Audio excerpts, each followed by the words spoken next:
Bonsoir. Dans l'actualité ce soir, la Guinée dispose désormais d'une direction nationale des laboratoires et d'un centre de formation continue des techniciens. L'édifice a été inauguré ce vendredi par le chef de l'État. Et puis la Guinée dans la lutte contre la piraterie et la pêche illicite. Pour y arriver, le secteur portuaire se met à l'école du code ISPS, d'où la présence des cartes codes américains à Conakry. Enfin, Paul Putz est le nouveau sélectionneur du Sili national de Guinée. L'annonce a été faite par le président de la FEGIFOOT. Le technicien belge remplace Lapi Bangoura, limogé par manque de résultats. Voilà pour le sommaire. Encore une fois, bonsoir à toutes et à tous. Bienvenue dans cette édition d'information. La Guinée dispose désormais d'une direction nationale des laboratoires et d'un centre de formation continue des techniciens. L'édifice a été inauguré ce vendredi par le chef de l'État. Coût d'investissement 7 millions d'euros réalisé par la Fondation Mérieux dans le cadre de la lutte contre les maladies infectieuses en Afrique. Mohamed Lamine Souma, Cheikh Mabindi Silla, Boubacar Souma. La lutte contre les maladies infectieuses se renforce en Guinée. Notre pays est désormais l'un des 7 pays africains membres du réseau des laboratoires Mérieux. C'est dans le cadre de la lutte contre les maladies infectieuses affectant les pays en développement. Vu l'importance capitale des laboratoires Mérieux, c'est le président de la République, le professeur Alpha Condé, qui a présidé la cérémonie d'inauguration. Ces locaux que nous allons inaugurer aujourd'hui vont donner la toute nouvelle direction nationale des laboratoires, dont nous saluons ici la création, un environnement de travail lui permettant d'exercer ses missions et notamment celle de la gouvernance de la biologie médicale en République de Guinée. L'existence de cette direction est un signal fort pour tout le système de santé, un élément important de l'amélioration de la gouvernance de tout le secteur de la santé, axe important du programme national de développement sanitaire. La réalisation de ce laboratoire est le fruit du partenariat public-privé par le biais de la coopération avec la France. Ce projet a pour ambition de développer la biologie clinique de façon à rendre accessible aussi bien géographiquement que financièrement un diagnostic fiable sur lequel les cliniciens pourront s'appuyer. Ici en Guinée, après quelques contacts dès 2010, une évaluation de la situation de la biologie s'est effectuée en 2013. Rezaoulag a donc débuté il y a un peu plus de 4 ans. Un motif d'encouragement pour la Fondation Mérieux, maître d'ouvrage. Nous sommes à vos côtés avec une vision de long terme et une vision de servir à vos côtés. Le monde est complexe, la technologie bouge très vite, les besoins en santé publique et les besoins particulièrement en médecine préventive, donc en diagnostic, sont de plus en plus forts. Et là, nous avons tout à fait intérêt à travailler ensemble pour répondre aux besoins des patients, mais également se préparer, parce que ça bouge très vite, qu'on ne peut plus, quelqu'un est isolé, un laboratoire isolé, quel qu'il soit, ne peut pas faire face aux besoins des épidémies à travers le monde. C'est pour ça que notre fondation est ouverte, elle se réjouit de la collaboration qu'elle a avec les instituts Pasteur, avec l'AFD, avec l'INSERM, avec différents bailleurs de fonds, car encore une fois, nous sommes là pour servir, et c'est une grande fierté, Monsieur le Président, d'avoir été reçu par vous aujourd'hui. Le gouvernement guinéen s'est de son côté félicité de la réalisation de ce laboratoire. À l'instar de nombreux pays, la Guinée a souscrit aux objectifs de développement durable. Cet engagement rend impérative l'amélioration de l'accès des populations à des infrastructures qui garantissent la sécurité sanitaire. Il convient de souligner que l'analyse de la situation sanitaire de notre pays a révélé un déficit de structures de formation et de diagnostic biologique performants. Ceci est d'autant plus important que les techniciens de laboratoire jouent un rôle prépondérant dans notre système de santé. Pour un départ, l'infrastructure réalisée comprend 2 locaux pour la Direction nationale des laboratoires, une salle de formation et des salles de pratique. Étant entendu qu'il est prévu de procéder ultérieurement à l'augmentation progressive de sa capacité en fonction, bien entendu, des besoins qui seront identifiés. Mesdames et messieurs, L'infrastructure que nous inaugurons aujourd'hui est un bel exemple de coopération et de partenariat public-privé. Je voudrais, au nom du gouvernement, vous donner l'assurance que le ministère de la Santé veillera scrupuleusement au bon fonctionnement de ce laboratoire. Faut-il rappeler que la réalisation du laboratoire Mérieux dans l'enceinte de l'hôpital national d'Onka à Conakry va contribuer à accroître l'accès au diagnostic des maladies et renforcer la capacité de recherche de la Direction nationale des laboratoires.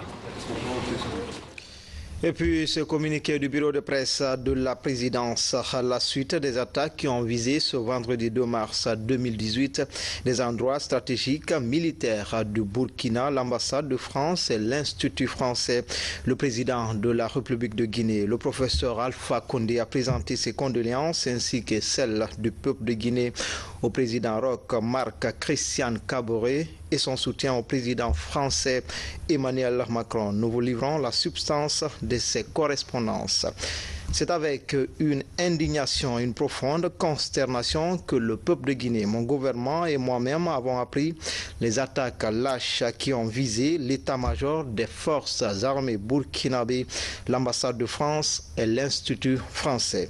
Ces attaques qui ont fait au moins 7 morts et plusieurs blessés selon un bilan provisoire interviennent après celle du restaurant Cappuccino en janvier 2016, selon un mode opératoire connu des terroristes. La Guinée, par mon intermédiaire, présente aux familles des disparus ses condoléances les plus attristées, souhaite prompt rétablissement aux blessés et reste aux côtés de la France dans son combat contre le terrorisme. Plus que jamais, l'Afrique et la communauté internationale doivent se mobiliser pour faire front commun contre cette barbarie qu'il faut définitivement neutralisé. Dans ce sens, l'opérationnalisation du G5 Sahel est plus que jamais requise. Conakry, le 2 mars 2018, professeur Alpha Condé, président de la République de Guinée. Dans le reste de l'actualité, la commission de veille et d'alerte des propos incitant à la violence prend forme en Guinée. Le ministre de l'Unité nationale et de la citoyenneté était ce matin avec les différents acteurs devant constituer la dite commission. Tous sont unanimes sur la nécessité de la mise en place d'une telle commission dans notre pays. Makale Souma, Amarakoba Souma. Les conséquences des propos haineux peuvent être désastreuses pour un pays. Les différents acteurs de la société civile, des partis politiques et des coordinations régionales en sont conscients et soutiennent la mise en place du mécanisme de veille et d'alerte des propos incitant à la haine et à la violence. Le Guinéen devient de plus en plus violent. Pour un rien, on va à la violence. Ça devient plus grave. Lorsque cette légitimation inacceptable apparaît sur l'espace politique, ça devient vraiment préoccupant. Donc l'initiative qui vient de nous être proposée, moi personnellement, elle me donne une très grande satisfaction. La Guinée a besoin de ça. On a tellement besoin de ça. Les gens l'oublient des fois, alors que c'est primordial. Thomas, Peul Malinké, nous sommes tous des Guinéens. Si on met le feu à la Guinée, où on va partir? Qu'est-ce qu'on deviendra?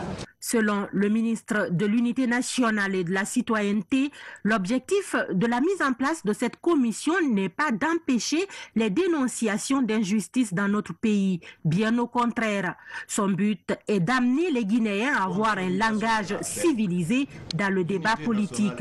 La tâche est ardue, mais beaucoup pensent que le Guinéen doit maintenant assumer ses responsabilités. On a laissé faire. Nous, les intellectuels surtout, nous sommes responsables parce que le citoyen lambda est là-bas, il ne comprend pas. Nous avons le devoir et nous sommes les leaders. C'est nous qui devons leur montrer le chemin, la route. Les partis politiques ont un rôle aussi important, celui de l'éducation citoyenne. La plupart de ce qui se passe dans notre pays est inacceptable. Il faut oser le dire haut et fort. Des citoyens qui se battent en longueur de journée pour construire leur bien-être et d'autres se battent en longueur de journée pour détruire notre tissu social. On doit mettre fin à ça. Mais on ne peut pas mettre fin à ça avec la complaisance. Il faut le faire en appliquant la justice. La liberté de critique et celle d'opinion restent et demeurent des libertés fondamentales. Mais l'incitation des citoyens à la haine et à la violence est un délit.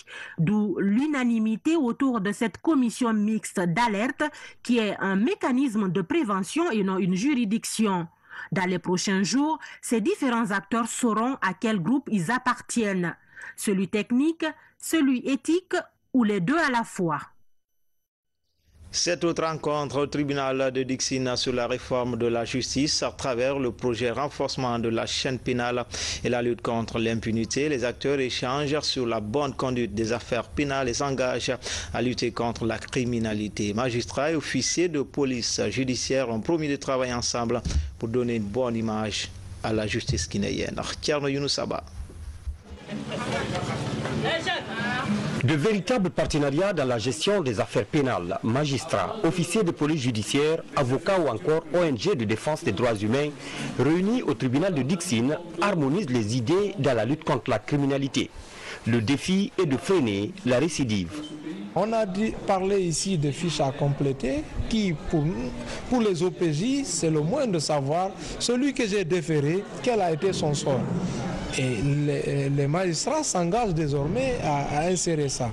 Et il y a le deuxième acquis et qui a été évoqué ici, et ça concernait la collaboration avocat-OPJ. Et aujourd'hui, les avocats et les OPJ, chacun est sensibilisé qu'ils sont tous dans la même chaîne, ils travaillent tous ensemble, chacun a un rôle et chacun doit rester dans le cadre de son rôle. À travers le projet appui au renforcement de la chaîne pénale et de la lutte contre l'impunité financé par le PNUD, Dixine, un des 5 tribunaux pilotes, a déjà examiné plusieurs affaires. Ce cadre de concertation a été une occasion pour le procureur de Dixine de rappeler les principes dans la gestion des affaires pénales et les atouts dans la lutte contre l'impunité. Et nous avons suggéré qu'ils viennent à la base au niveau des commissariats centraux de la police et de la gendarmerie pour renforcer nos capacités opérationnelles pour que le travail que les OPJ donnent à la justice soit quand même de qualité. On doit continuer à s'accepter. La qualification des méthodes de travail ou des relations entre les membres de la chaîne pénale, c'est un processus. Ça ne viendra pas un seul jour, mais il faut que chacun soit animé de l'esprit de pardon et d'acceptation de son prochain. Ce projet en cours d'exécution a permis de renforcer les capacités opérationnelles de 5 juridictions du pays et d'assister de nombreux justiciables en matière criminelle notamment. En application des dispositions des articles 101 de la Constitution et 8 de la loi organique L 2011-006 CNT du 10 mars 2011 portant organisation et fonctionnement de la Cour constitutionnelle. La Cour constitutionnelle porte à la connaissance de son Excellence, Monsieur le Président de la République, de Monsieur le Président de l'Assemblée nationale, Mesdames et Messieurs les Présidents des institutions républicaines et paritaires, Monsieur le Premier ministre, les membres de la Cour constitutionnelle, Monsieur le médiateur de la République, Mesdames et Messieurs les membres du gouvernement, Monsieur le ministre conseiller spécial du Président de la République chargé des relations avec les institutions républicaines, le corps diplomatique et consulaire, les organisations des sociétés civiles, la presse nationale et internationale, qu'elle procédera le lundi 5 mars 2018 à 10h30 dans sa salle d'audience au tirage au sort en vue du renouvellement du tiers de ses membres. Le président Kéléfa Sall. Politique, élections locales, les membres du bureau exécutif du RPG Arc-en-Ciel ont été reçus ce matin à la CENI. Les débats ont porté essentiellement sur le respect du code électoral révisé. Explication, Makeme Donzo. Le motif de la présence du RPG Arc-en-Ciel au siège de la CENI est clair. Le parti au pouvoir n'est pas favorable à la démarche qui consiste à confronter les procès-verbaux. Après la proclamation des résultats définitifs par l'institution électorale, aucune revendication n'est permise, comme le dit le code électoral révisé. On ne peut pas se dérober. Le code électoral guinéen est très clair en la matière. toutes les étapes du processus électoral, les partis politiques sont associés. Toutes les étapes. Il n'y a pas une étape où les partis politiques ne sont pas présents. Jusqu'au CACV. Et la loi dit que les résultats sont proclamés, sont donnés, dans les CACV et affichés. Donc à partir de là, chacun connaissait déjà ses résultats. La CENI n'a le droit de publier les résultats que quand le contentieux est vidé. En dehors de ça, la CENI n'a pas le droit. Et c'est ce qui fut fait. Tous les résultats publiés par la CENI sont des résultats où les contentieux n'existent plus, c'est vidé déjà par les juridictions, par les magistrats. La CENI, en tant qu'organe chargé des élections dans notre pays, ne compte pas revenir sur les résultats définitifs. Mais elle ne rejette pas aussi les contestations. Je précise ici que la CENI n'a ni les moyens techniques, ni les moyens financiers, ni les moyens juridiques. La loi ne nous le permet pas de revenir sur les élections, de revenir sur les résultats déjà annoncés pour ces élections-là. Ce que nous sommes en train de faire, c'est d'écouter les partis, de mettre tout cela dans un document unique que nous allons présenter aux autorités du pays. Si les résultats doivent être revus ou si, quelle que soit la nature qui doivent être faits au niveau de ces élections communales, ce n'est pas au niveau de la CENI parce que la CENI n'a aucune compétence pour cela. Pour le moment, le RPG Arc-en-Ciel fait des observations. Le parti n'a aucune réclamation qui enfreint à la loi.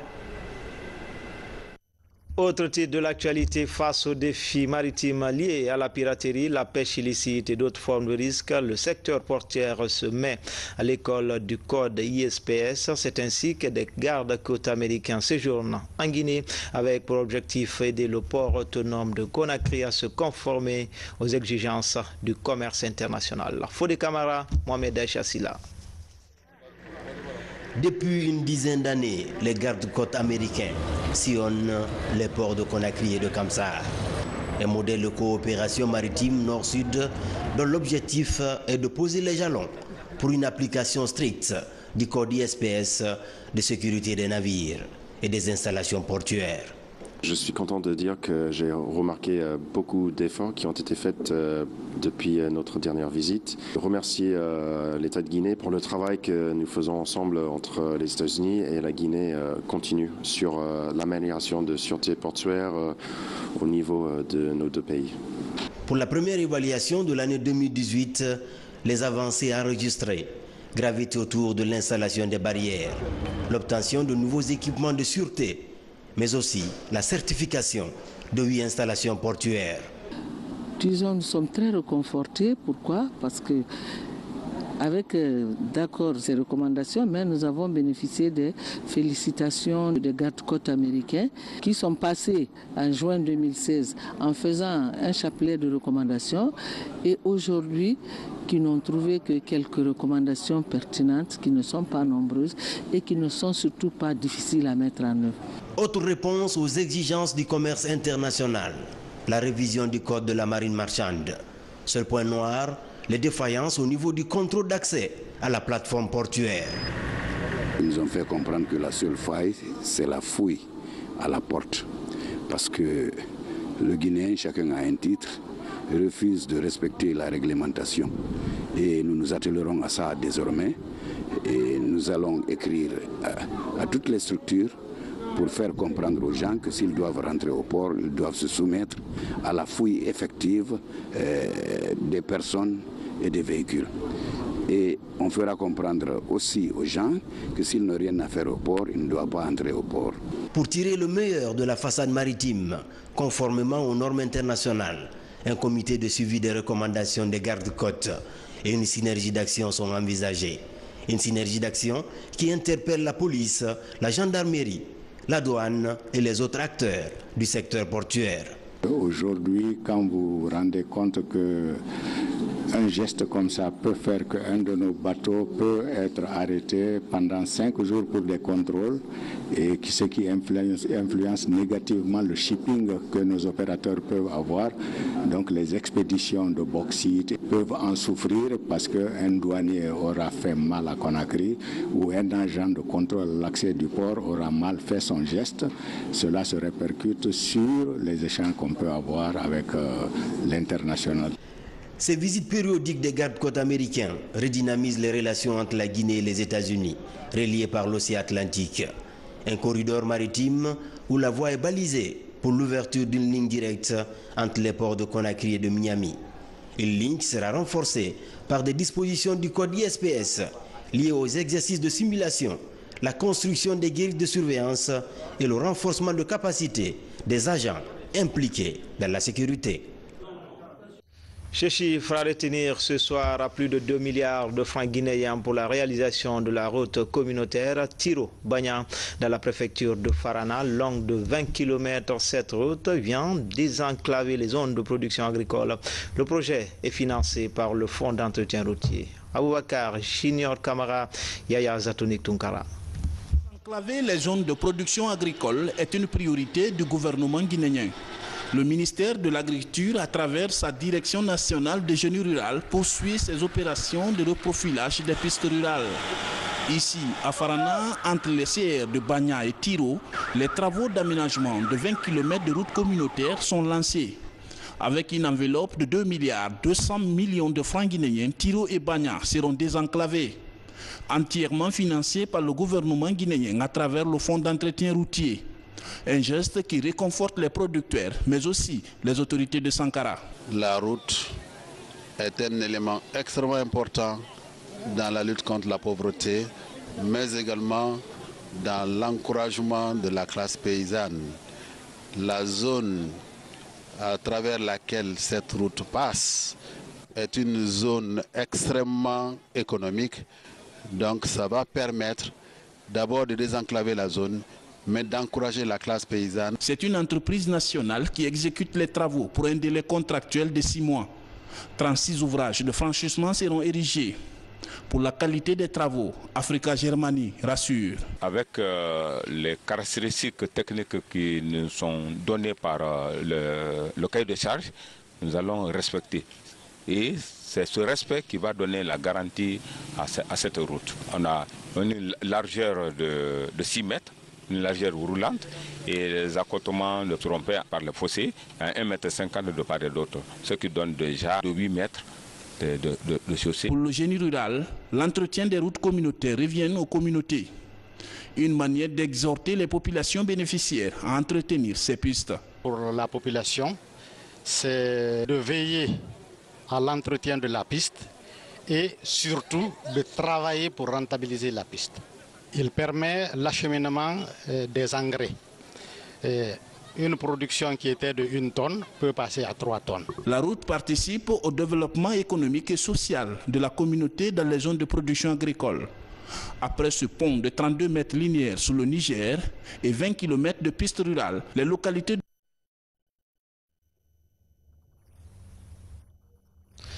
8 mars, journée internationale dédiée aux femmes, sera célébrée dans moins d'une semaine. En Guinée, les activités ont été officiellement lancées à travers une conférence de presse du 1er au 10 mars. Des séries d'activités sont prévues pour magnifier le combat et la bravoure de la femme guinéenne. Mohamed De Camara.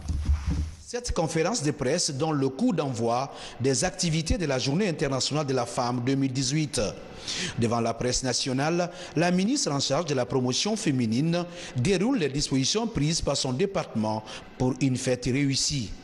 Adja Mariam Silla, dans sa communication, a égrené les activités phares, toutes en faveur de la promotion et de la protection de la jeune féminine guinéenne. Le thème national que nous avons identifié, c'est l'expérience qui a été importée par Monsieur le Président de la République, à savoir les MUFA, les mutuelles financières des femmes africaines.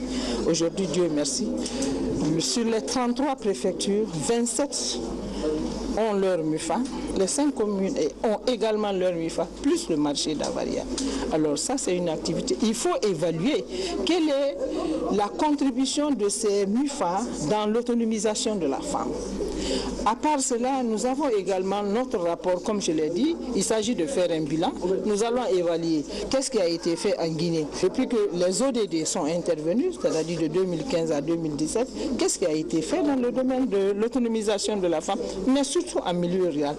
La célébration du 8 mars dédiée aux femmes répond au respect de l'une des conventions internationales que la Guinée a ratifiées.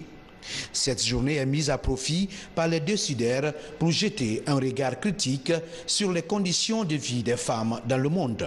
Notre contribution étant le pilier des familles, étant actrice de développement, notre contribution est méconnue, ce n'est pas valorisé et ce n'est pas quantifié.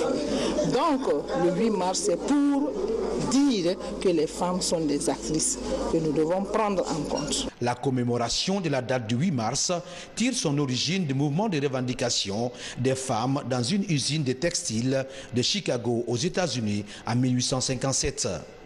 Elle protestait contre les mauvais traitements dont elle était victime, mais aussi les inégalités entre les hommes et les femmes. À Koya, plus précisément à Kouria, les femmes s'associent pour essayer de sortir de la pauvreté. Pour cela, elles mobilisent des fonds et les redistribuent entre elles sous forme de crédit. L'idée permet à ces femmes de surmonter certains problèmes liés au financement de leurs projets. Une expérience facilitée par Plan International Guinée. Reportage à Kouria, Tchernos Madialo. Une fois dans la semaine, ces femmes se réunissent pour mettre ensemble les revenus financiers obtenus les jours précédents et examiner l'évolution de leurs activités économiques. Ensemble, elles ont formé le groupement villageois d'épargne et de crédit Yigi de Kouria, à environ 10 km de la commune urbaine de Koya. Leur ambition, s'entraider pour financer elles-mêmes leurs projets individuels et collectifs avec les fonds qu'elles assemblent. ina me bangi nyoko ngame fanso abonye sali bangi Guinée nan der Guinée nangi kame tan hala million choto ba nyama nan be na ko na Guinée na kan diso mara ko ta adu gide nan na ga de gbeda ade ka mon fanyina nan koy. Si tu entends un ménage heureux, c'est que la femme a un peu. L'homme est trop chargé alors que la femme est plus concernée par sa famille directement.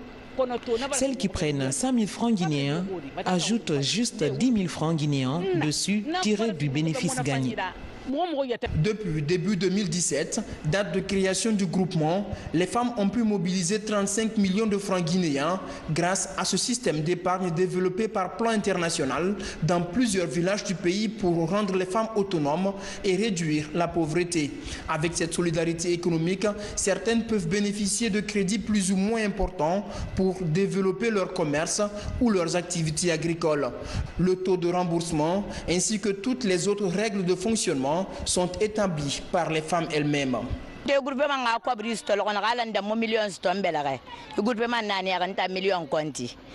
Avant, je ne parvenais pas à accumuler 1 million dans mes mains. C'est avec ce groupement que j'ai commencé à gérer des millions. Pour mieux encadrer le groupement, Plan International Guinée a noué un partenariat avec une ONG locale spécialisée dans le développement communautaire. Présent lors de certaines rencontres hebdomadaires, Aboubakar Sidiki Kamara veille à la réussite du mécanisme. Quelqu'un qui a acheté par exemple 200 parts, si la part est 10 000 francs, 200 parts ça donne 2 millions. Ou bien, maintenant là, si le groupe avait produit 35 millions, on prend le total des parts. Si le total des parts a donné 2500, on prend les 35 millions divisé par 2500 pour trouver l'indice. Si les 35 millions divisés par 2500 a donné 13 000 francs, ça veut dire que chaque 10 000 achetés a donné un intérêt de 3 000 francs. Maintenant, quelqu'un qui a acheté 200 parts, vous prenez les 200 parts, multipliez par 13 000. Ça veut dire que 3 000 multiplié par 200, ce qui est sorti là constitue l'intérêt de la personne. Si ces femmes de Kouria ont pu mobiliser 35 millions de francs guinéens en 2017 et redistribuer entre elles les bénéfices générés, cette année, elles comptent aller au-delà et s'accorder plus de crédits pour lutter contre la pauvreté dans leurs ménages. Dans la préfecture de Koya, l'initiative va faire tache d'huile. L'installation de 75 groupements villageois d'épargne et de crédit y est annoncée. Et puis ce phénomène qui prend de l'ampleur en Guinée, les violences faites aux femmes. Le dernier cas en date est celui d'Aïcha Touré. Pendant 10 mois, elle aurait été frappée par son mari alors qu'elle était en état de famille. Au lendemain de l'accouchement, Aïcha Touré a rendu l'âme à cause d'une baisse de tension. Une enquête est ouverte tandis que sa famille crie justice. Explication, Mabinti Laïsouma. Il y a 10 mois, Aïcha Touré affichait ce sourire radieux. C'était lors de sa cérémonie de mariage. À 26 ans, elle croquait encore la vie à pleines dents avec l'homme de sa vie. Elle était pressée de revenir pour qu'elle puisse se marier. Donc à son retour, elle est venue la semaine qui a suivi.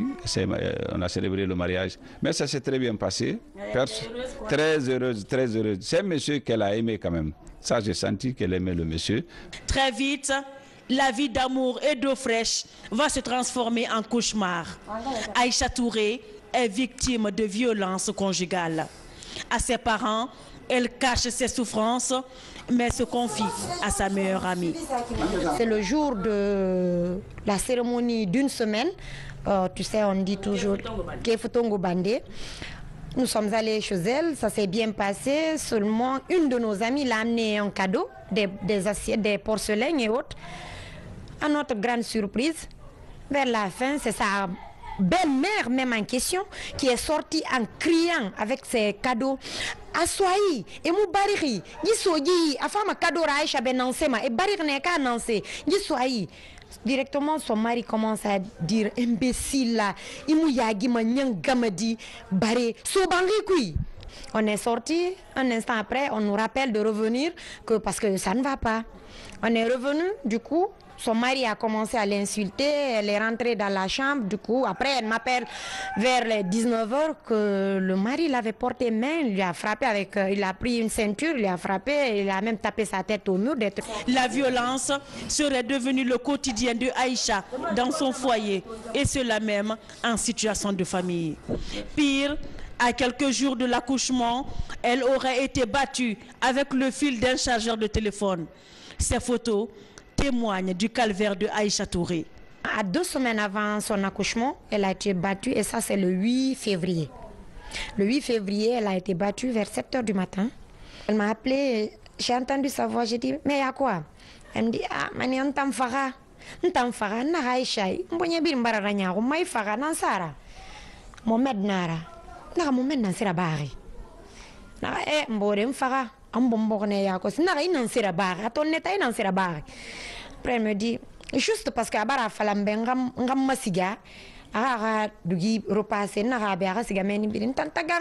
c'est juste ce que j'ai dit. J'ai dit, Aïcha, tu jures? Elle dit oui. Elle est décédée vendredi, samedi, dimanche on a fait l'enterrement. C'est seulement le lundi que son neveu qui est en France m'a appelé pour me dire ah tonton, est-ce que tu sais ce qui s'est passé au niveau, pour le décès dans le décès de Achala? J'ai dit mais à quoi? Il dit non mais il y a eu des problèmes. J'ai dit je ne suis au courant de rien. Pour moi elle était en grossesse, et elle a accouché, il y a eu des complications. Il dit mais il y a des problèmes. Il dit je t'envoie tout de suite les photos et des preuves à l'appui. Aujourd'hui, les parents d'Aïcha surmontent tant bien que mal cette tragédie. Ils attendent les premières réponses de l'enquête ouverte dès après l'inhumation de leur fille. Que la loi soit appliquée, non seulement pour honorer la mémoire de Aïcha, mais pour qu'aucune femme de Guinée, d'Afrique et du monde ne soit victime de ça maintenant. Que tous les hommes prennent l'exemple sur ce monsieur. L'affaire Aïcha défraie la chronique et relance l'épineuse question de la violence faite aux femmes.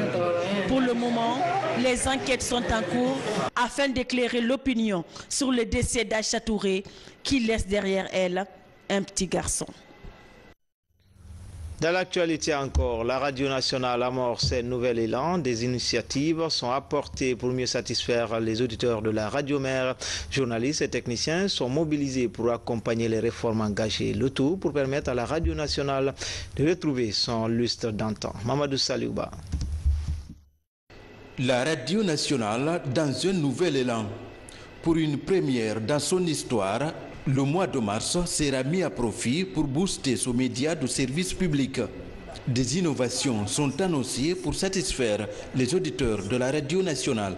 Il est prévu des activités de terrain. C'est l'occasion pour nous de valoriser les grandes émissions de la radio nationale que les auditeurs ne connaissent pas. Parce qu'il y a de grandes émissions ici. Ces émissions, nous mettrons d'ailleurs la télévision nationale au service de la radio pendant ce mois pour que, effectivement, nous essayons quand même de faire participer les animateurs de ces émissions à la promotion de leurs émissions. Les émissions locomotives, les émissions de grande écoute qui sont là, nous allons les mettre en lumière. Les auditeurs les connaîtront et les auditeurs commenceront à s'y habituer. C'est une nouvelle dynamique pour permettre à la première radio du pays d'élargir son rayon de couverture et conquérir plus d'auditeurs. Des journalistes et des techniciens professionnels sont mobilisés pour traduire toutes les innovations.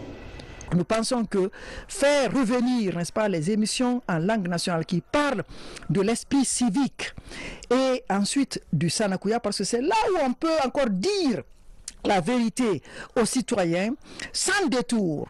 Alors ces émissions sont revenues aujourd'hui à l'antenne et franchement, nous avons reçu beaucoup d'appels. Parce que beaucoup ont été, n'est-ce pas, surpris que l'antenne change de couleur à partir d'aujourd'hui même. Aujourd'hui, côté technique, je peux dire que ça va. Ça va à partir du moment où la direction a initié beaucoup de choses au niveau de la radio, au niveau surtout de la technique. Et nos bons ne souffrent pas. Vous savez, on dit prévenir vaut mieux que guérir. Et vous savez que la radio tourne 24 heures sur 24.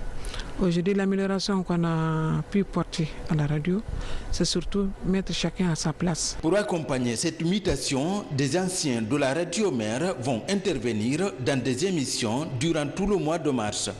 Une manière de partager leur expérience avec la nouvelle génération.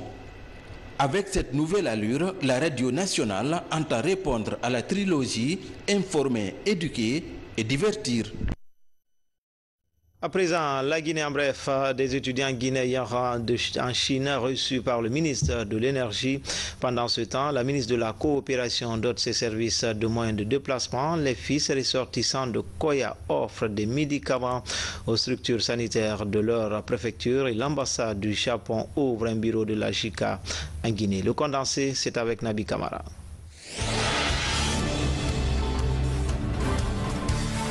Le ministre de l'Énergie et de l'Hydraulique a reçu cette semaine 30 stagiaires, dont 4 filles en Chine. Ils se forment pour devenir les futurs techniciens des barrages de Kaleta, Swapti et Amaria. Actuellement, ils sont en congé à Conakry après 8 mois de cours intenses en électricité, génie mécanique et la langue chinoise.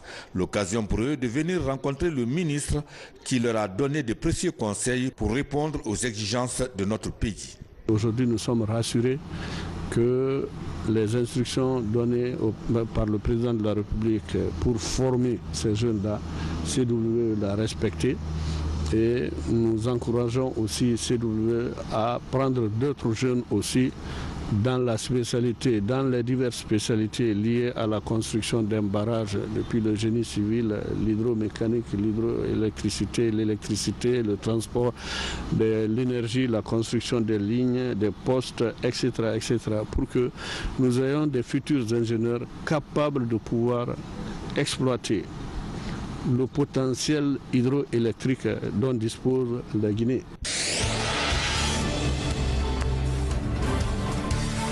Le représentant de l'UNFPA en visite à Mamou, c'était dans le cadre de la revue des appuis de son institution aux populations de cette préfecture Carrefour, notamment dans le secteur de la santé, de l'éducation et de l'autonomisation des femmes et des jeunes. Il était question d'avoir une prise de contact avec les autorités de Mamou, leur faire comprendre que le bureau qui est là et le staff également de l'UNFPA qui est là à Mamou et du staff, disons, affecté à la région, pour servir de conseiller technique du gouverneur et du préfet sur les questions de population, mais également essayer de faire comprendre, de faire mieux prendre en charge les questions de population dans les différents plans, dans les différentes stratégies de développement de la région.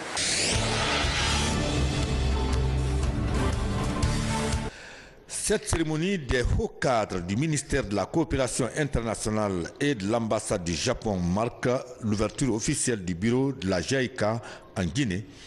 L'agence japonaise de coopération internationale est un instrument technique qui exécute l'ensemble des projets économiques et culturels signés entre le Japon et les autres pays. Son Excellence, Monsieur le professeur Fakonde, président de la République de Guinée, a toujours manifesté son souhait d'avoir un bureau de la JICA en Guinée, comme l'a dit l'ambassadeur du Japon, pour dynamiser davantage la coopération guinéo-japonaise, qui est un exemple en Afrique de l'Ouest.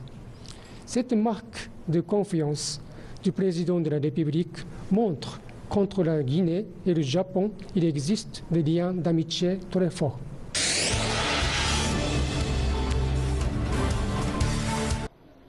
Le ministre du Plan et de la Coopération internationale met à la disposition de ses agents des engins roulants. Au total, 7 véhicules qui permettront le suivi et l'exécution de ces projets à l'intérieur du pays. Notre département, le ministère du Plan et de la Coopération internationale, a eu 7 véhicules. Le Fonds de développement économique et social, qui est un EPA, un établissement public à caractère administratif, a eu 3 véhicules, 2 Prado et 1 pick-up pour les voyages à l'intérieur. Donc pour cette heureuse occasion, nous voudrons vraiment remercier non seulement le président de la République, le gouvernement, mais surtout notre ministre, Madame Kani Diallo, pour tous les efforts qu'elle a fournis pour que ces véhicules-là puissent être vraiment acquis par les différentes directions. La diaspora guinéenne dote Koya d'infrastructures d'intérêt communautaire. L'école primaire de Bambaya bénéficie d'un puits pour les élèves et le personnel enseignant. Les habitants du quartier E bénéficient d'une bonne fontaine. Toujours à Koya, le centre de santé de Mania vient d'être doté de médicaments essentiels. C'est un geste des fils ressortissants de Koya vivant en Europe.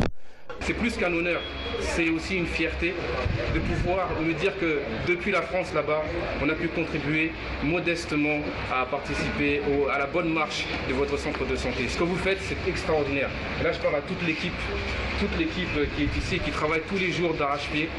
Vraiment, merci beaucoup. Merci au nom de toute l'association, de toutes les personnes qui nous suivent en France. Ils vous regardent, ils vous soutiennent et on espère que cette contribution en amènera d'autres.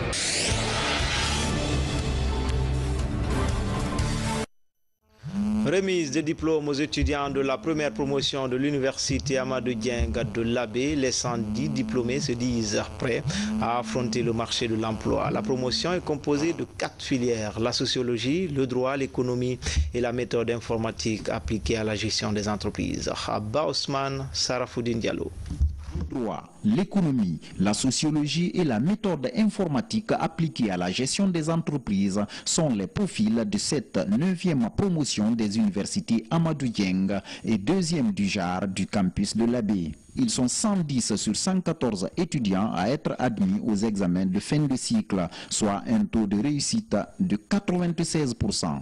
Après 3 ans de dur labeur, ces nouveaux diplômés sont outillés des rudiments nécessaires pour affronter le marché d'emploi déjà très concurrentiel. Nous sommes désormais bien outillés pour contribuer à l'édification d'une Guinée unie et forte. Je ne saurais terminer cette intervention sans demander à tous vos ferventes bénédictions pour nous accompagner sur la voie qui s'ouvre à nous désormais, qui est celle de trouver un emploi. Chers étudiants, récipiendaires, sachez surtout que la formation est une étape, que le diplôme confère un titre, mais le mérite se conquiert. Le combat sur le marché de l'emploi est ardu. Je vous invite à demeurer compétitifs et je souhaite que le Tout-Puissant Allah guide vos pas.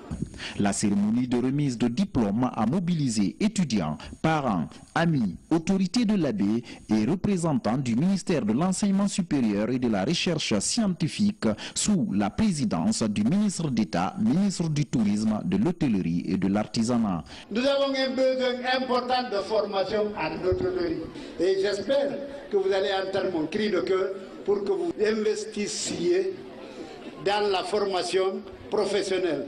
Parce que l'hôtellerie a besoin de formation professionnelle. L'université, c'est bien, mais la formation professionnelle, c'est encore mieux. Des vœux accueillis favorablement par la haute autorité de l'université. Cette promotion est baptisée Mamadou Dian Gongore Diallo du nom du recteur de l'université de Hafia Labé. Une façon de célébrer l'excellence dans la confraternité entre les universités publiques et privées. Enfin, sport, foot, le Sili national a un nouvel entraîneur, Paul Put, c'est son nom, finaliste de la CAN 2013 avec le Burkina Faso. Il succède ainsi à Lapi Bangoura. Le technicien belge doit qualifier la Guinée pour la CAN 2019 prévue au Cameroun. Abdoulaye Diallo. Après 2 semaines d'intenses travaux effectués par la commission de dépouillement des 86 candidatures, le Belge Paul Put a été désigné selon les critères exigés. Celui qu'on a pris a accepté de rester en Guinée, habiter la Guinée. Il ne sort de la Guinée que pour aller en vacances voir sa famille ou aller en mission pour la prospection de nos joueurs qui se trouvent sur les différents continents. Mais sa base de vie est en Guinée. Donc ça c'est la première condition qui a été acceptée. La condition salariale a été acceptée. OK? En plus, son apport à nos équipes inférieures, à notre football de base, a été accepté. Mais aussi, c'est un entraîneur qui est parti jusqu'à la finale de la Coupe d'Afrique des Nations. Deuxièmement, c'est un entraîneur qui a fait un parcours à la Coupe du Monde. Et c'est un entraîneur aussi qui est parti dans d'autres pays où il a rapporté la coupe. C'est important. Il s'appelle Paul Put. L'ancien coach du Kenya aura comme objectif, pour un premier temps, de qualifier la Guinée à la prochaine CAN de 2019. Une mission qui demande le respect de certaines conditionnalités à tous les niveaux. J'ai un œil toujours accusateur, la gestion de notre football au niveau et des joueurs et même des dirigeants. Donc il manque quand même un peu de professionnalisme. Par exemple, aux joueurs, on leur demande de faire exactement, pour parler que des pros par exemple, comme ils se comportent dans leur club en Europe, qu'ils fassent la même chose quand ils viennent représenter notre pays. Paul Put est attendu à Conakry les jours à venir. Et son baptême de feu sera le match amical de la Guinée contre la Mauritanie le 24 mars 2018 à Nouakchott, à l'occasion de la journée FIFA. C'était tout pour ce soir. Une édition réalisée par le duo Samaratono Mounir Bari au cadrage. Il y avait Mohamed Aïcha Silla. Tout le plaisir a été pour moi de vous servir. Restez fidèles au programme de la télévision nationale. À demain, Inch'Allah.